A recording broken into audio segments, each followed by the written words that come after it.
Баршаңызға қайырлы күн. Бүгін сіздерге жаздай ауламыздың сәнін келтіріп, тамаша көңіл күй сыйлап, керемет жайқалып өсіп тұрған гүлдерімді көрсеткім келіп отыр.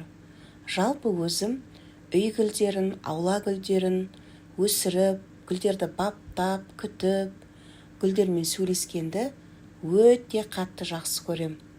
Сол себепті жыл сайын көктем шығысымен жерді теуіп, оған өзіміз үйде дайындайтын биогумусты қосып, араластырып, бірнеше гүлдердің тұқымын салып тастаймыз.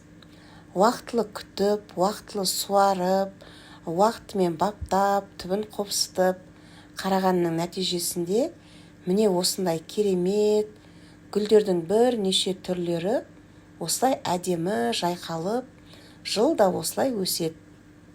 Жалпы гүлдер адамға тамаша көңіл күй сыйлайды, жақсы атмосфера сыйлайды. Үйге келген адамның да жақсы көңіл күйін көтеретін не осындай керемет гүлдерді жылда осылай өсіреміз.